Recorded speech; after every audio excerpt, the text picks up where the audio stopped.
Honestly, I don't know what's more terrifying. Living in the middle of nowhere or a rural area, or me trying to say rural without saying rural because I'm from rural areas and honestly I just can't seem to say this word correctly.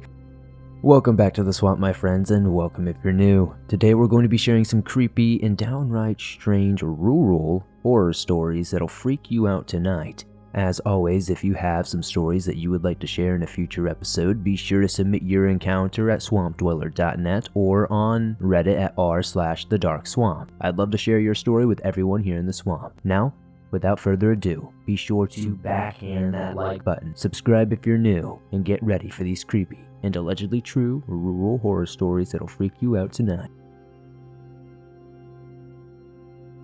Hey, just as a reminder, I'm a narrator on the Chilling app, the awesome horror app that features over 1,000 horror stories, over a dozen narrators, some of whom you might know from YouTube, as well as full-length novels and exclusive series and Chilling originals. You can select and change the ambient sound in the background of the stories whenever you want without affecting the story you're listening to, and we release hours of new stories every single week. Click the link in the description to download and start your free trial today and see if you like it. Also, Chilling is always doing fantastic giveaways, and in time for the holidays, we are giving away a PS5 bundle that includes the disc version console, 2 games, and some Chilling merch. Click the link in the description to learn how you can win. Best of luck.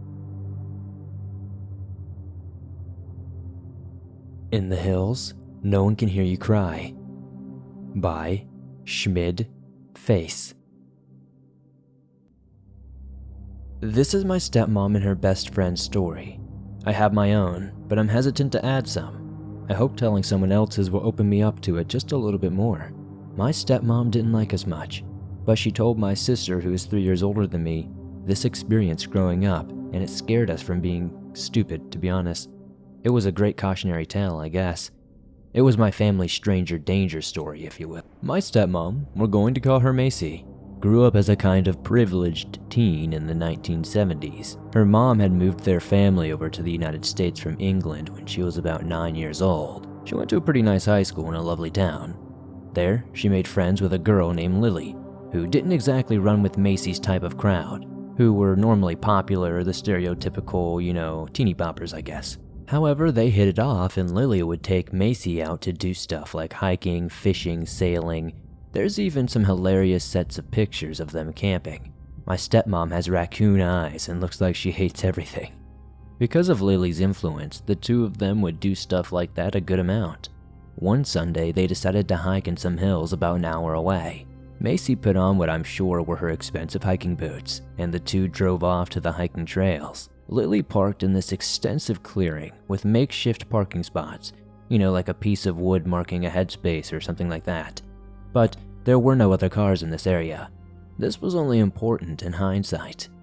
They started hiking up the hill, off the path, because Lily fancied herself a badass. The hike was nothing extraordinary. If you asked my stepmom, she would lament for 15 minutes how sticky and buggy it was. They reached the top of the hill and my stepmom was done. The polished, pampered side of her was coming out, and she groaned until Lily begrudgingly said okay. They would rest for some time and then walk down again, but slower.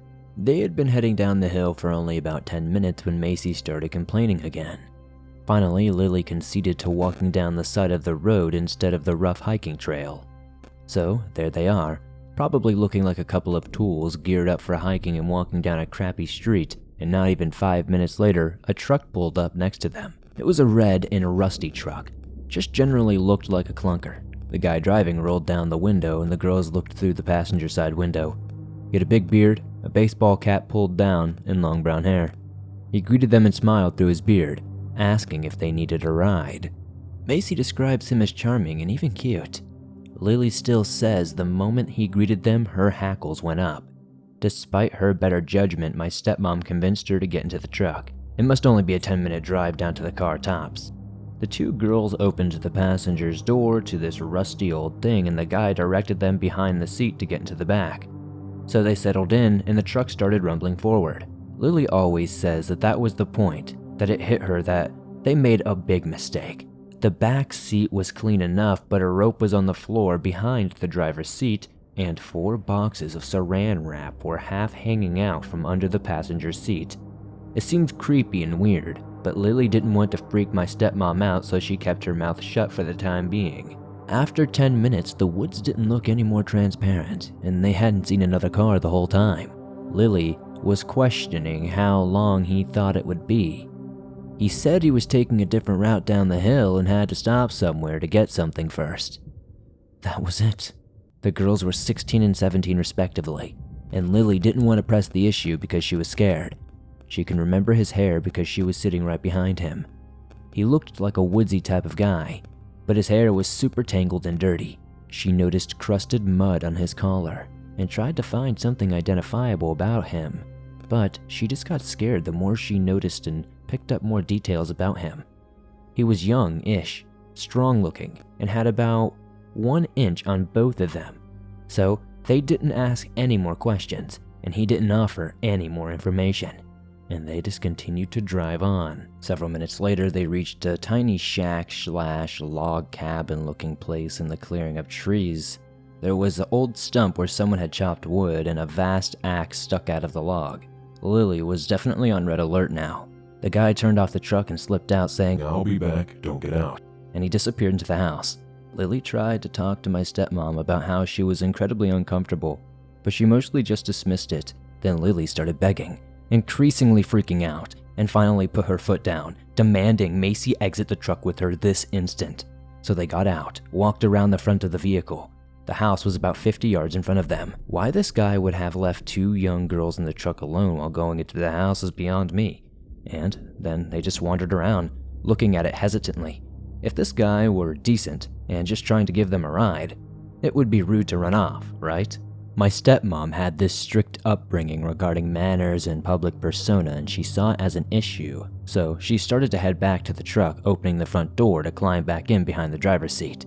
Lily was beyond pissed off and followed her to yell some more. A big hatchet was on the driver's side floor, half hidden under the seat.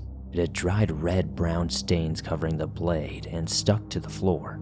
Lily understandably lost her cool seeing it. My stepmom started getting hysterical. They decided that leaving was their best option and just booked it off to the side of the property into the trees. They bumbled around in the trees until Lily was confident they were on their way back down the hill. My stepmom cried the entire way down. Lily felt terrible about it, but was also completely freaked out that the guy would hear it and track them down.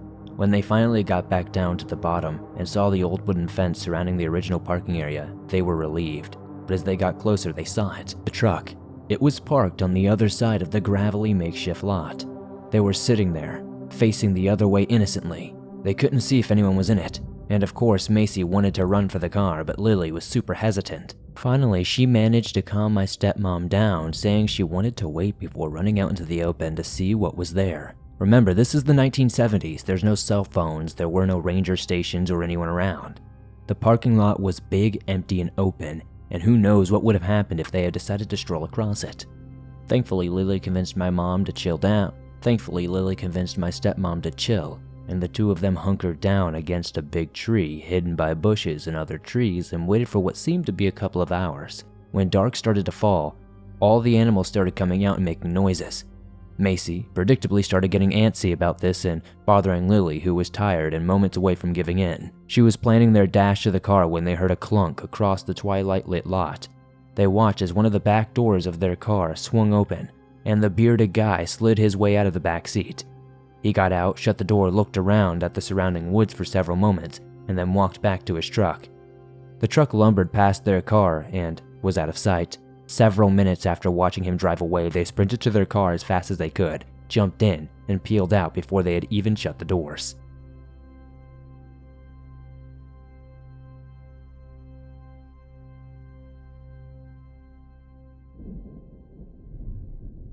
I used to be a night watchman at a wind farm.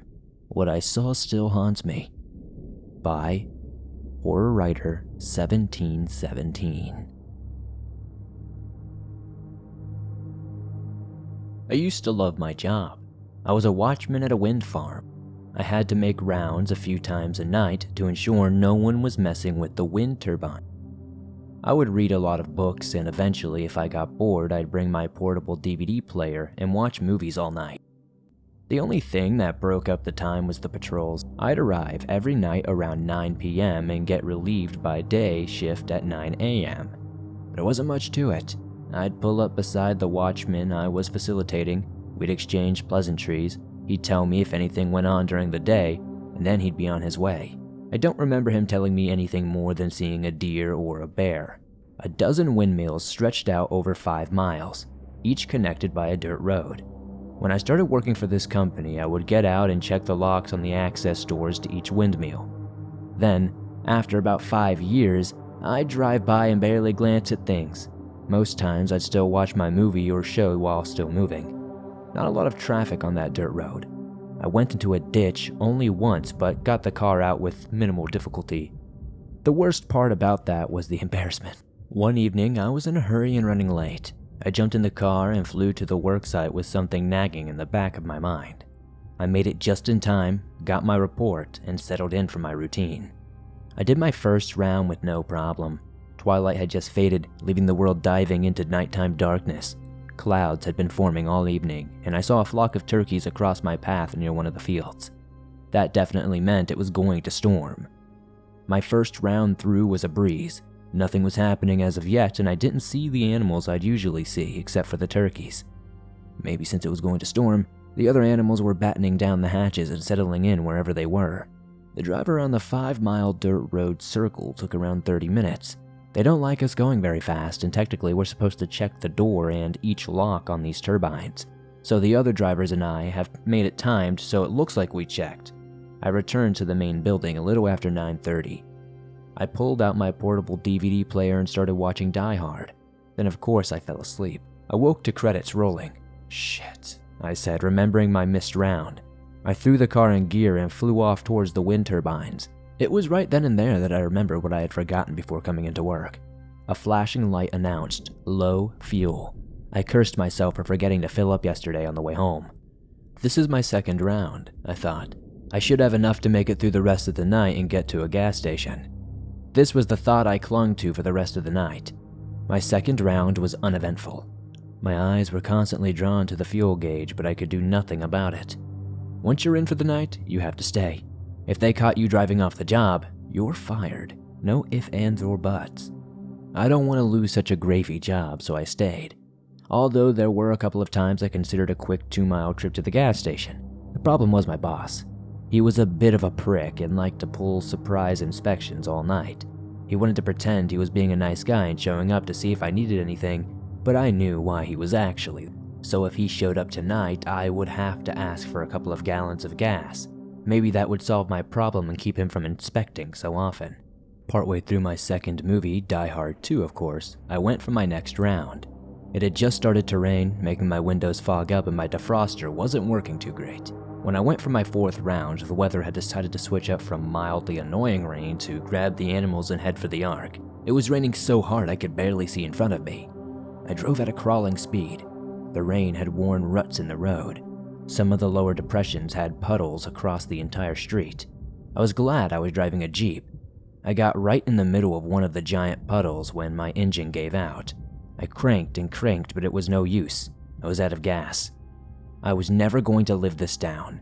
I could see it. 5 years from now, the other guy would tell the story about the moron who ran out of gas in the middle of a rainstorm. So now I had the decision to make. Do I stay in the car, ride out the storm, or walk back to the main building and wait for the day shift to arrive? I checked my watch. Nearly 8 hours until my relief came. The way it was raining, there was no way I was walking back. If there had been an emergency gas can full of fuel, I might have considered it. But the can hadn't had any gas in it for quite some time. Yet another wonderful present from my idiot boss. He said it was a waste of gas to have it sit around and grow old. I guess the concept of emergency never really crossed his mind. I didn't want to drain the battery as well, so I didn't watch any more movies. Instead, I sat and listened to the rain pound on the roof of my car like someone was dropping marbles from the sky. That's when my mind started playing tricks on me. It was as dull as I was, and I decided to have a little fun. I was whistling a little tune in my off-key way that makes people stuff cotton in their ears when I glanced in the rearview mirror. The mirror reflected something. I swore I saw a set of eyes looking in the back window. I whipped around so fast my neck cracked. but there was nothing there. I hit the door lock button just to be sure, as if that would help me in the middle of nowhere in a downpour. My whistling grew louder and more off-key, as I did all I could to avoid looking in the mirror. Eventually, it was just too much. My eyes were drawn to the mirror like a magnet. I looked, and there was nothing there that I could see. I chuckled nervously at myself for being stupid, leaned back against the headrest, and tried to relax. I don't remember falling asleep, but waking up to nothing. No sound of pounding rain, no sound of animals, no crickets even. It was honestly unnerving. I lowered the window a few inches and listened. There was still no sound, not even the whooshing of wind turbine blades as they spun. I looked at the closest one, and the blades were still, they weren't even moving. It was unusual for the wind to be so calm that it couldn't even muster enough energy to turn the edges. I checked my watch and found I had been asleep for 4 hours. The storm clouds had drifted off and the moon had appeared. It wasn't complete, but it was bright enough to light the ground and create hundreds of shadows of the trees surrounding me. It really was a beautiful night, the kind of night that made me glad to live in rural Pennsylvania. It did make me seriously rethink waiting in the Jeep until morning, though. My mind held a tug of war as I hummed. Should I stay or should I go? I looked at my watch again. My relief would be driving through the gate in under 4 hours. What would he do if I wasn't there? It would be much easier to explain and have him get me some gas rather than wait for him to do his first round and find me sitting in the middle of the road. My mind was made up. I grabbed the flashlight from the glove compartment, staring momentarily at the handgun beside it. I thought about it, but decided to leave it behind. Most of the animals in these woods want nothing to do with humans, and others are easily scared away with a bit of yelling. I locked the door as I stepped out, and my foot landed in a deep puddle. I sighed as the water oozed past my ankle and filled my sneaker, soaking my socks. The reservoir encompassed my entire car. It was quickly 12 feet across. I knew hopping on one foot wouldn't do anything but get my clothes even more wet, so I put my second foot down and closed the door. I started wading through the puddle to the far side until I found dry land. I shone my light at the closest wind turbine, number 5. I knew that was the furthest one from the gate. Just my luck. Being at the halfway point, it didn't matter if I went forward or back. I decided to go forward and started on my trek. The only sound I heard in the first part of my trip was my shoes squishing. It was unnerving having your only companions being silent and hundreds of shadows cast from the trees. I shone the flashlight around in the trees and saw plenty of eyes shining back at me, but they were silent. It was as if they were seated in the pews of a church, and I walked up the aisle looking for my seat. The eyes ranged in size from small to quite large, and yet none of them made a sound. Were they terrified of me? I paused to take a break, and that's when I heard it. A footstep behind me.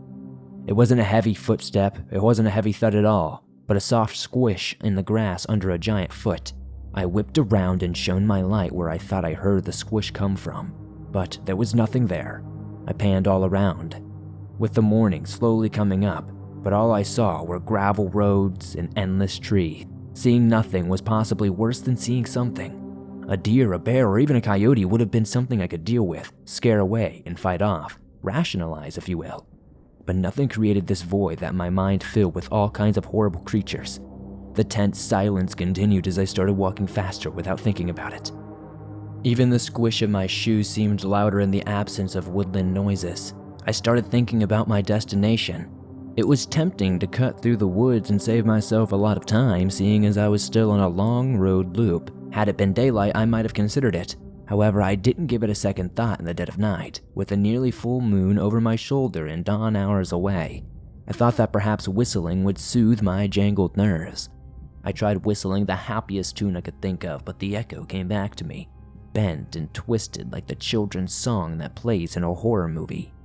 I ended my whistling soon after it started. I was halfway through a verse when the tune died on my lips. The sudden unexpected silence brought me the horrible gift of another footfall behind me. I whipped around as quickly as I could and shone my flashlight around. This time my mind wasn't giving the luxury of scaring me with nothing.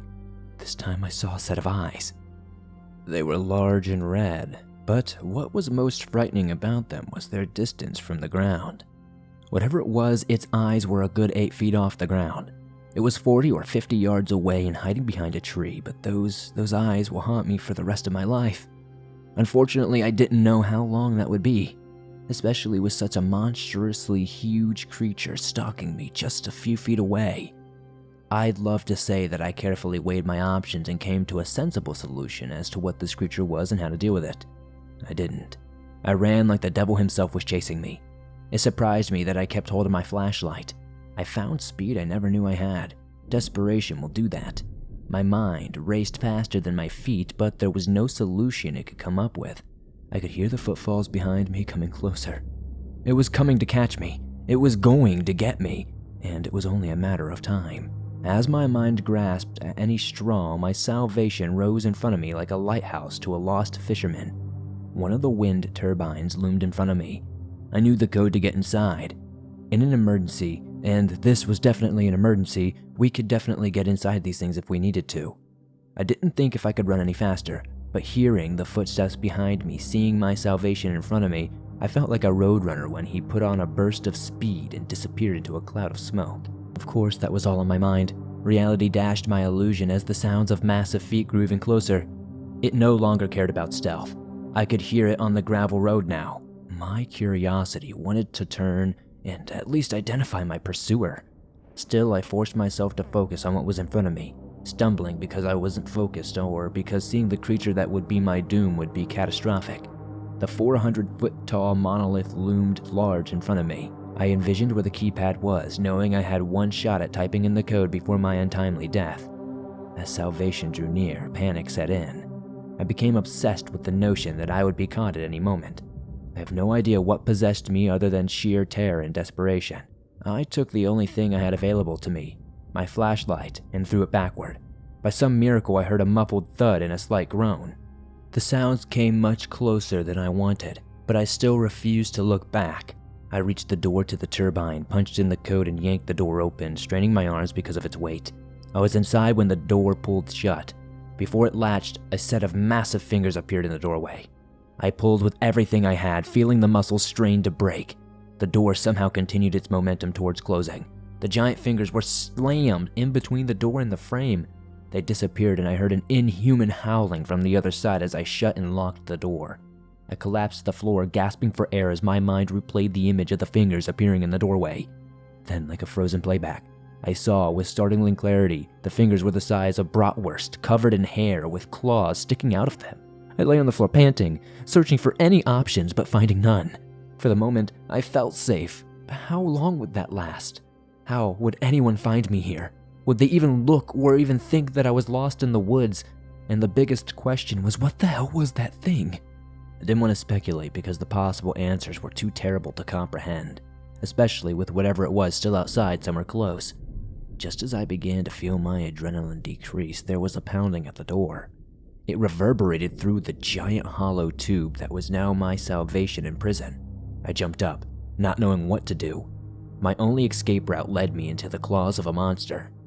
I looked all around for help, but finding none, I resigned myself to waiting for my inevitable demise.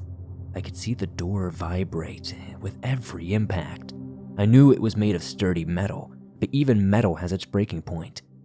As I searched the small room of a mere 10 feet, my eyes were drawn upward. There, attached to the side, was a ladder. It stretched upward into infinity. There seemed to be no end. Thankfully, there were lights along every few feet, but that was little comfort.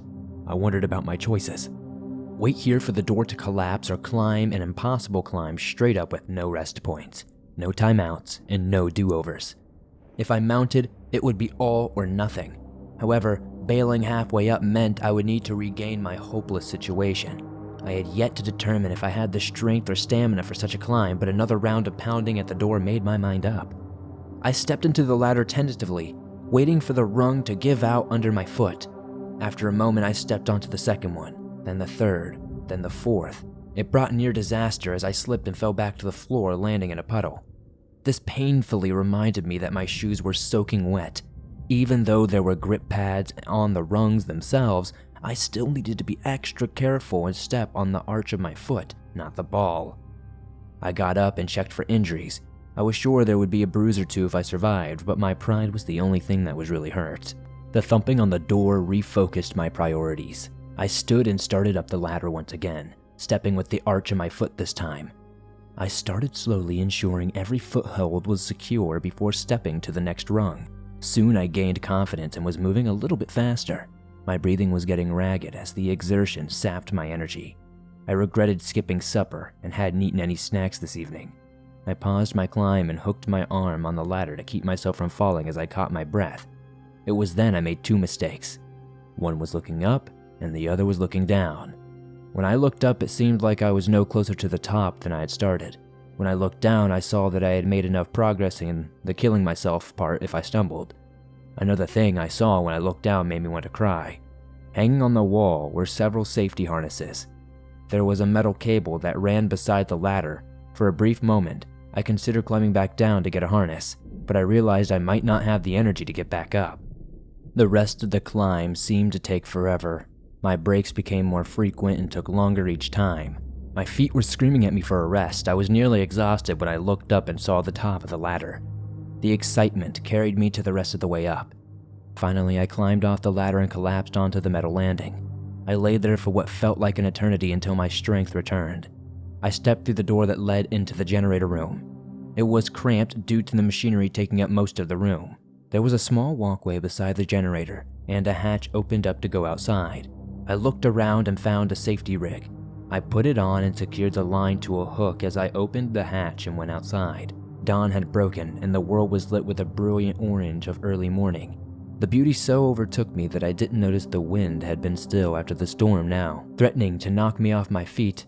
I stumbled, feeling grateful for the safety line I watched as one massive blade passed a few feet away. My only reason for taking the risk was to look down and see if my pursuer had given up and left. I slowly peeked over the side, fighting nausea-inducing vertigo from the sheer height. I looked around the tiny trees below and saw nothing out of the ordinary. I was about to go back inside when movement caught my eye. It was the creature. It had come around from the other side of the turbine's base. I marveled at how tiny it looked from up here, yet it still presented me with the problem of how to escape. I stepped back inside and looked around for the answer. After a brief search, I found a radio amongst the controls on the wall. I pressed a button and an alarm went off. I pushed it again to silence it. I tried another button and was rewarded with static. Hello? Hello? Can anybody hear me? I said into the microphone. I repeated this over and over again, still receiving static. Finally, on the third try, my boss answered. What the hell are you doing in one of the units? He said. It was an emergency, and this was the only way I could contact someone. He harumphed on the other end. What was the emergency? I'd rather not say in the radio. I said. Can you come get me? He sighed. Which unit are you in? Number 6. It'll be a little while. Like how long? Like when I get there. He grumbled. The line went back to static. I felt relieved that at least someone knew where I was and was coming to get me. Eventually, curious, I climbed outside and leaned over to check the creature. My blood turned to ice in my veins from what I saw. The creature was looking up at me. It must have heard the alarm. Then it did the thing that would haunt my nightmares for years to come. It started climbing the outside of the wind turbine. My eyes were drawn to the horrible sight, and I could not look away. I kept hoping it would lose its grip and fall, but it just wasn't. Instead, it got closer and closer. Around halfway up, my mind woke up to the danger, sending my body into action. I lunged back inside, closed the hatch, I unfastened the safety line and headed back for the main ladder. It took much less time to get down than it did to get up. Several times in the haste, I slipped, nearly taking the express lane down, ending in death. Eventually, I made it. As I took a moment to catch my breath, I heard the top of the turbine being assaulted. As I took just a moment to catch my breath, I heard the top of the turbine being assaulted. The bangs resonated down the tube, making them sound even louder and more aggressive. I opened the door as quietly as possible, hoping the noise the creature was making above would cover my exit. As I did, a few brown hairs fell to the floor. I picked them up and stuck them in my pocket for later. As I slowly opened the door, it made a slight creak. Suddenly, the noise above me stopped. My heart leaped into my throat.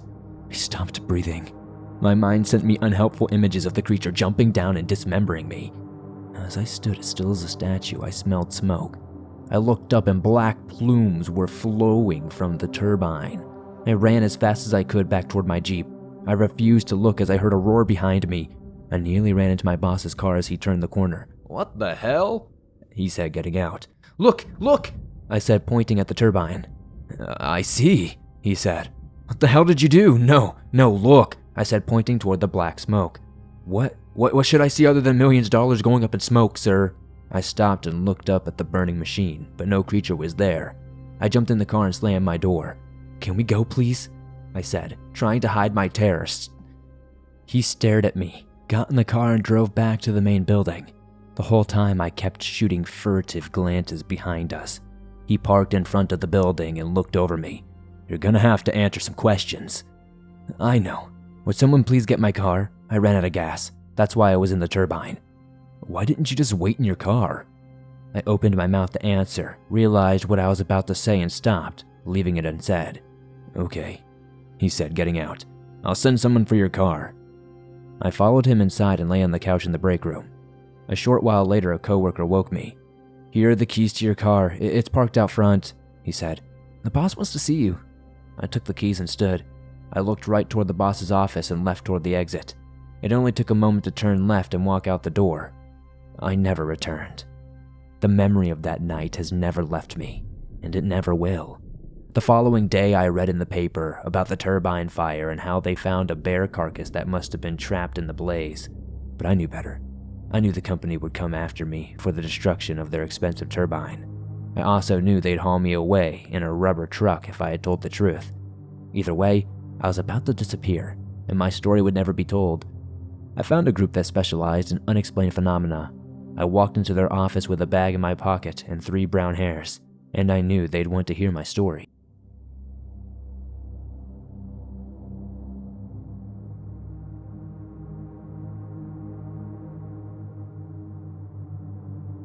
Man, these were some really intense rural horror stories.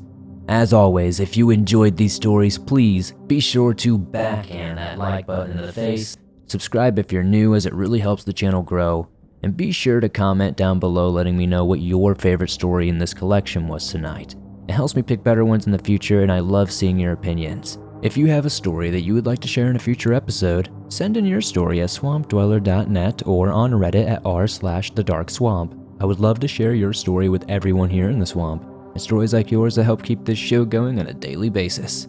If you're on the go but don't have YouTube Premium, but want to download and listen to your favorite Swamp Dweller scary stories no matter where you are, you can download them absolutely free from Spotify, Apple Podcast, Google Podcast, and pretty much anywhere else you find your favorite podcast online. Many thanks to Chilling for sponsoring this episode. If you guys haven't, be sure to start your free trial and enter to win that free PS5 giveaway. Don't forget to join me over on Instagram, Facebook, Twitter, TikTok, and pretty much every other social media. And I'll see you all soon with another creepy episode.